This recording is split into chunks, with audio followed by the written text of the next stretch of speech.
Good day mga boss!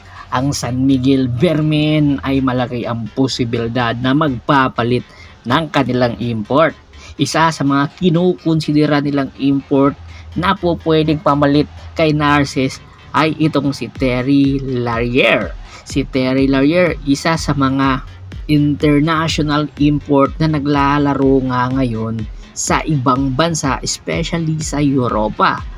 At the age of 29, napakalaki na ng kanyang experience pagdating sa basketball sa Europa. At isa itong big man na merong height na 6'7", at 2018 NBA undrafted po ito. Isa po itong wingman, at the same time big man na merong outside shooting, at the same time merong low post ability na po pwede makapag-complement kay Junmar Fajardo. Kung ikukumpara mo ito kay Benny Boatwright, halos magkaparehas sila ng Arsenal. At the same time, itong si Terry Larrier ay meron attacking ability at mas mabilis kaysa kay Benny Boatwright. Kaya malaki ang tsansa kung sakasakali man maghahanap ng import itong si Coach Leo Austria. Ito yung number 1 niyang kinukonsidera, si Terry Larrier. At sa katunayan nga, alam nyo ba na itong si Terry Larrier ay maglalaro ngayon sa Pilipinas para sa strong group na kung saan ay magre-represent nga sila sa International Cup sa Dubai na kasama si Andre Blatz. Kaya kaabang-abang kung ano ba ang kayang gawin nitong si Terry Larrier.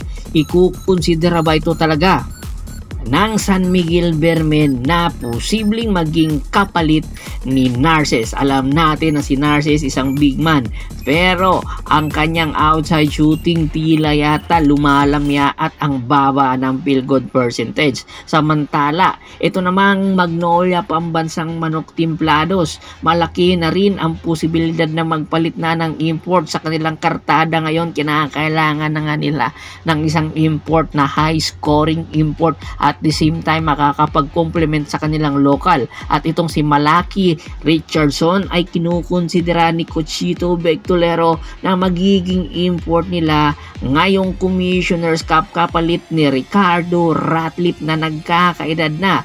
Malakas nga si Ricardo Ratliff sa ilalim, pero pagdating naman sa kanyang outside shooting, napakababa ng kanyang field goal percentage. Alam natin na ang mga big man ngayon ng PBA, lalong-lalo na ang import, ay two-way player na rin. At the same time, meron na talagang outside shooting.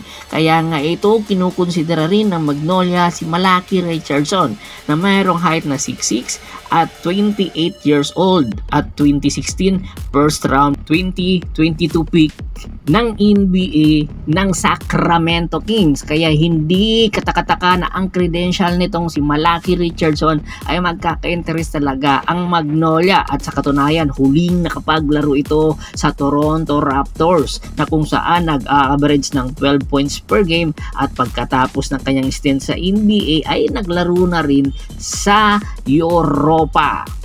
Kung sakasakali mang ituloy nga ng Magnolia ang kanyang pagpapalit ng import, ano sa tingin nyo itong si Malaki Richardson?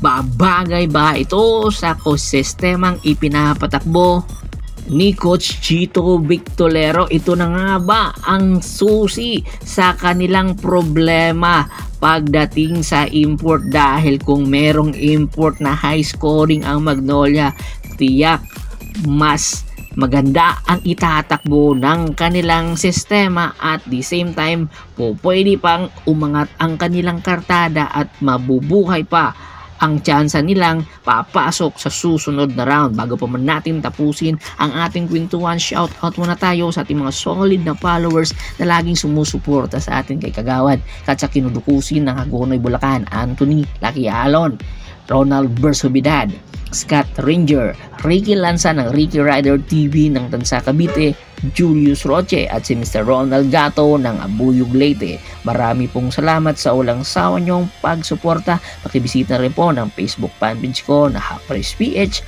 Paul Goso, Boss Tor at Boss Idol para sa mga karagdagang sports balita. Hanggang sa muling kwentuhan, maraming salamat po.